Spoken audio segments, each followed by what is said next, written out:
Hello madam, చెప్పు సుశీల్. ఇక్కడ Abhimanyu gang కి పోలీస్ ఆఫీసర్ అర్జున్ గ్యాంగ్ కి మధ్య గొడవ జరుగుతుంది. వాట్? ఎస్ మేడం, నేను ఆల్రెడీ ఛానల్కి ఇన్ఫర్మేషన్ ఇచ్చాను. మీరు త్వరగా రండి. నేను ఇప్పుడే వస్తున్నాను.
నువ్వు చంపమని చెప్తున్న ఈ అభిమన్యు ఎవరో కాదు,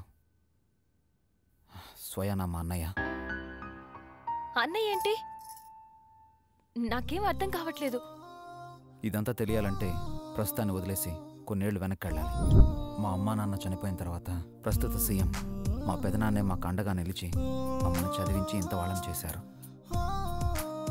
కష్టాలు కన్నీళ్లు మనిషిని భయపెట్టడానికో బాధ పెట్టడానికో రావురా.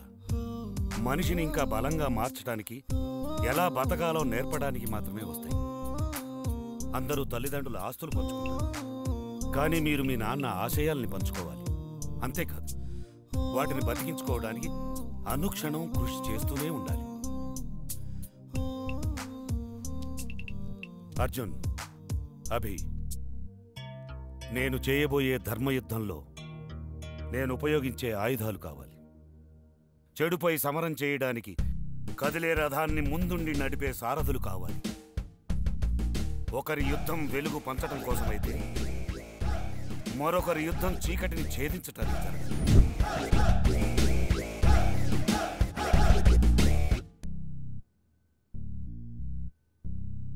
మరి అంజలిని చంపిందెవరో? అదే నాకు అర్థం కావట్లేదు. ఎవరో మన ప్లానింగ్ని second by second, minute by minute follow అవుతున్నారు. చంపేదాకా వెళ్లారంటే వాళ్ళు మనకంటే చాలా అడ్వాన్స్డ్గా ఉన్నారు. ఎందుకైనా మంచిది, అందరూ జాగ్రత్తగా ఉండండి.